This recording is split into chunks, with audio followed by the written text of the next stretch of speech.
Inggris. Assalamualaikum warahmatullahi wabarakatuh. Kami kelompok 1 ingin mempresentasikan hasil kerja kami. Yang pertama saya memperkenalkan anggota-anggota dari kelompok kami. Yang pertama adalah Fani Mahathir Munaf. Yang kedua Nasru Aji Jawanoko. Yang ketiga Randitya Zikri Perdana. Dan yang keempat saya sendiri Zulfikar Insanul Islam. Di sini kami mengangkat tema Gojek.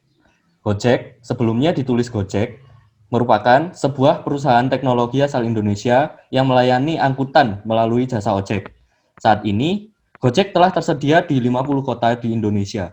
Hingga bulan Juni 2016, aplikasi Gojek sudah diunduh sebanyak hampir 10 juta kali di Google Play pada sistem operasi Android dan telah tersedia di App Store.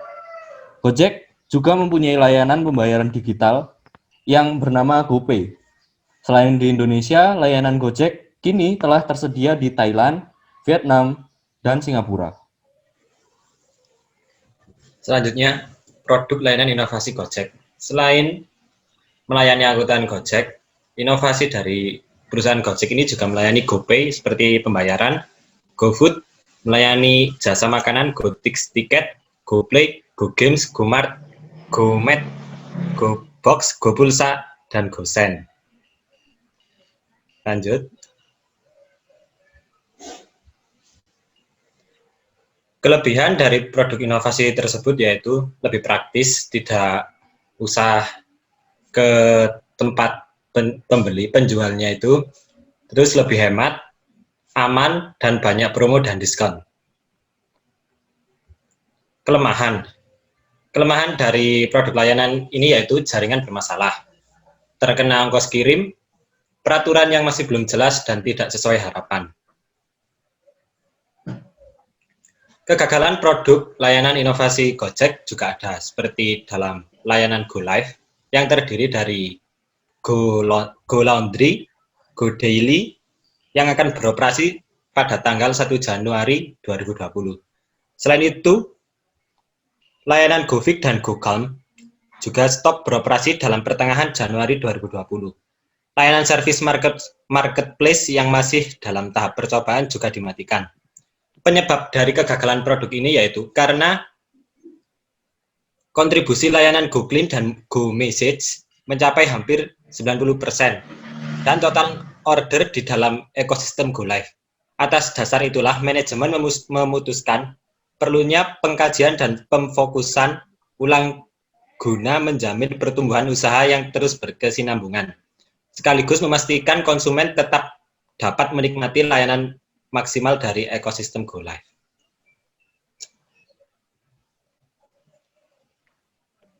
Selanjutnya, analisis dalam bidang keilmuan sesuai dengan manajemen strategi. Yang pertama yaitu proses terjadinya manajemen strategi. Di sini kita menganalisis atau mengidentifikasi misi, sasaran, dan strategi dari organisasi Gojek tersebut.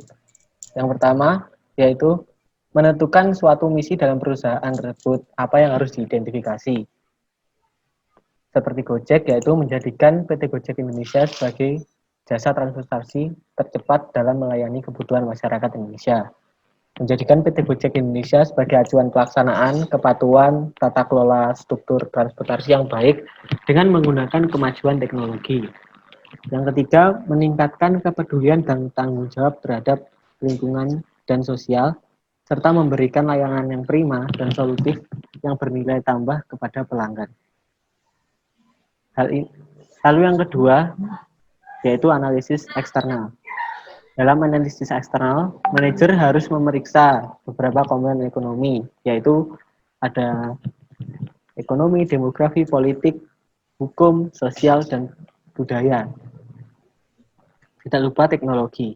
Setelah mereka menganalisis lingkungan, manajer perlu menentukan, yaitu apa-apa atau faktor eksternal yang menjadi ancaman tren negatif dan positifnya. Dari faktor-faktor eksternal yang berdampak yaitu ekonomi.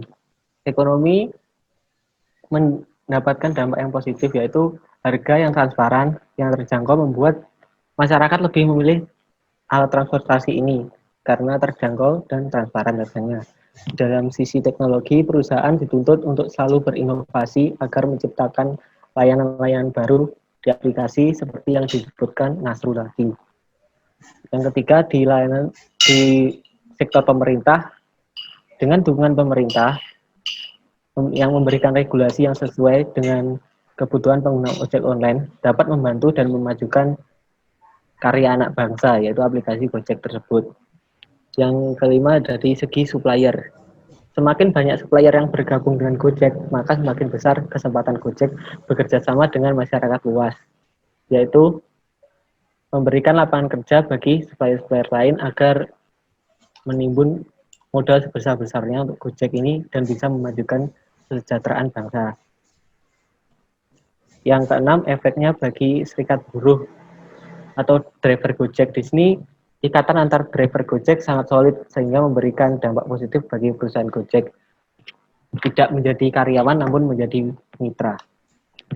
Selanjutnya, analisis internal. Analisis internal ini yaitu menganalisis tentang bagaimana sumber daya organisasi yang menjadi aset besar, keuangan, fisik, manusia, dan benda-benda yang tidak terwujud, yang digunakannya untuk mengembangkan, memproduksi, dan mengirimkan produk ke pelanggannya. Mereka adalah apa yang dimiliki organisasi. Di sisi lain, kemampuannya adalah keterampilan dan kemampuan dalam melakukan aktivitas kerja yang dibutuhkan dalam bisnisnya. Yaitu, di sini ada beberapa kelebihannya. Yang pertama, servis. Servis Gojek memiliki manajemen yang memiliki kualitas jasa yang baik seperti kehandalan, daya tanggap, jaminan, empati, dan tangible. Yang kedua, dari sisi kerjasamanya. Kerjasama dengan berbagai mitra seperti asuransi, toko-toko offline yang menjadi mitra Gojek sekarang. Yang kedua yaitu sisi marketing. Di sisi marketing ini memiliki physical environment yang baik. Salah satunya adalah logo yang menjamurkan Gojek online. Yang kedua yaitu promosi yang dilakukan sangat efisien menggunakan internet, majalah, dan sponsor di event-event besar di kota-kota besar di seluruh Indonesia. Yang ketiga yaitu sisi personalia. Di sini Gojek memiliki SDM dengan kapabilitas yang tinggi atau handal serta dapat mengangkat kinerja personalia atau karyawan-karyawan di dalamnya dengan baik. Selanjutnya yaitu sisi distribusi. Dengan sistem yang terintegrasi dengan mitra Gojek dan juga konsumen, Gojek akan memberikan pelayanan distribusi yang lebih cepat dan lebih efisien. Dalam sisi manajemen, Gojek mendapat dukungan dari pemerintah, yaitu berupa regulasi tentang layanan transportasi online yang sangat mendukung bagi perusahaannya. Kelemahannya yaitu SOP pelayanannya masih dirasa belum jelas, kurang sosialisasi kepada konsumen, dan jaminan asuransi untuk tiap jasanya baik layanan Gojek, GoSend, maupun GoFood yang tidak jelas atau belum jelas. Nah, yang keempat yaitu merumuskan strategi. Di sini ada 3 jenis strategi yang kami rumuskan, yaitu strategi pemasaran antara lain membuat iklan yang unik, menggandeng partner bisnis yang oke. Yang ketiga, fokus pada customer journey dan experience. Dan keempat, memperluas target pemasaran. Yang kelima yaitu implementasi strateginya seperti bagaimana. Di sini banyak sekali layanan Gojek dan kita mengidentifikasi 3 layanan yang berkontribusi besar yaitu GoRed, GoCar, dan GoFood. Di GoRed, layanan transportasi sepeda motor yang dapat mengantar Anda ke berbagai tempat lebih mudah dan lebih cepat. Di GoCar, layanan transportasi yang menggunakan mobil untuk mengantar Anda kemanapun dengan nyaman, dengan sistem internet yang terintegrasi tersebut. Di GoFood, strateginya yaitu layanan pesan antar makanan nomor 1 di Indonesia. Gojek memiliki lebih dari 30.000 daftar restoran dan itu merupakan daftar restoran terbanyak ketimbang merchant-merchant lainnya. Yang keenam, cara Gojek mengevaluasi hasil.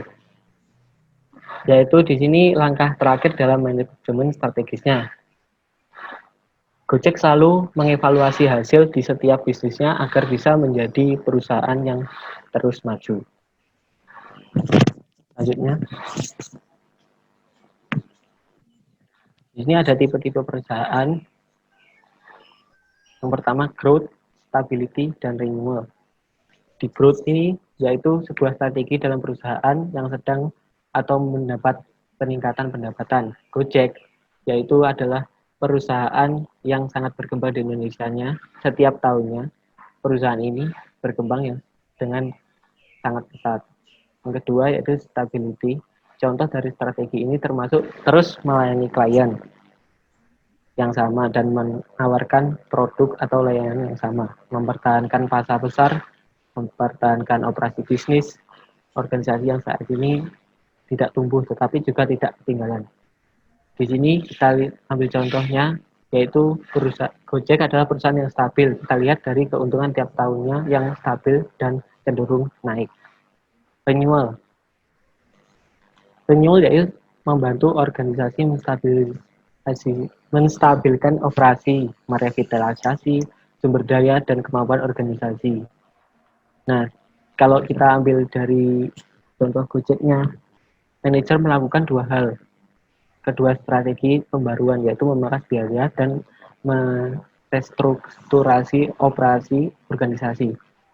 Namun dalam strategi turnaround, langkah-langkah ini lebih luas daripada strategi penghematan. Selanjutnya, analisis SWOT. Dalam analisis SWOT ini kita bisa definisikan sebagai kekuatan. Gojek memiliki model bisnis yang sangat efisien, jumlah driver yang sangat banyak dan mencukupi, mudah diduplikasi di daerah-daerah lain, dan membuka banyak lapangan pekerjaan. Yang kedua yaitu kelemahannya, Gojek punya ketergantungan sangat tinggi terhadap driver, dan proses bisnis tidak bisa berjalan tanpa adanya akses internet yang memadai. Jadi Gojek ini harus mempunyai, jika ingin memanfaatkan layanan Gojek, para pelanggan harus mempunyai internet yang stabil. Yang ketiga yaitu opportunity. Gojek dapat menambah sektor bisnis lain seperti GoMessage atau merchant-merchant lain yang bisa merger atau bekerja sama dengan Gojek. Mudah menggait pihak strategis dengan model bisnis yang sangat efisien dan sangat luas. Yang ketiga, akses pasar kepada generasi milenial terbuka lebih lebar. Tentunya pasti dengan disrupsi internet ini. Threat atau tantangan. Tantangan Gojek yaitu regulasi hukum yang belum matang dan bisa berubah kemudian harinya. Yang kedua, adanya segenap masyarakat yang belum adaptif terhadap perubahan seperti ojek penggolan. Oke, selanjutnya ada identifikasi produk sejenis dan perbedaannya. Produk sejenis yang hampir sama dengan Gojek yaitu Grab. Pada dasarnya, kedua perusahaan tersebut sama-sama bergerak di bidang transportasi dengan inovasi yang hampir sama, yaitu mendigitalisasi ojek dan taksi. Inovasi yang dilakukan sama-sama memudahkan para customer dalam berpergian, menciptakan aplikasi yang menghubungkan para ojek dan taksi dengan para customer. Para ojek dan taksi tersebut menjadi mitra di bawah nama perusahaannya masing-masing. Di dalam bisnisnya ada beberapa perbedaan dalam Gojek dan Grab yang bisa kita lihat. Next. Next. Yang pertama, perbedaannya mekanisme pembayaran non-tunai. Di dalam Gojek, mereka memiliki e-wallet yang bernama GoPay dan merupakan satu perusahaan. Sedangkan di kompetitornya, mereka memiliki e-wallet yang bernama OVO dan merupakan kerjasama karena berbeda perusahaan. Selain itu, di Gojek juga memiliki pembayaran non-tunai yang lebih bervariasi, seperti ada kartu kredit dan sekarang ada link aja. Yang kedua, mekanisme pemesanannya. Dalam segi mekanisme pemesanan, Gojek hanya bisa dilakukan untuk satu perjalanan saat itu juga. Sedangkan dalam Grab, kita bisa booking atau memesan beberapa jam sebelum akan menggunakan transportasi tersebut. Selain itu, di dalam transportasi Grab, ada produk nebeng, yaitu berkendara bersama orang lain dengan tujuan yang sama. Yang ketiga, produk layanan. Dalam segi pelayanan, baik Grab maupun Gojek memiliki pelayanan yang hampir sama, cuma hanya beberapa fitur dan pelayanan yang berbeda. Seperti Go Massage, itu tidak ada di Grab. Yaitu perbedaannya ada lagi di tarif. Untuk tarif Gojek, tarif dasarnya itu sebesar 12.000 untuk 1 sampai 10 km. Sedangkan di Grab, tarif dasarnya 10.000. Sekian presentasi dari kami, kurang lebihnya mohon maaf. Wassalamualaikum warahmatullahi wabarakatuh.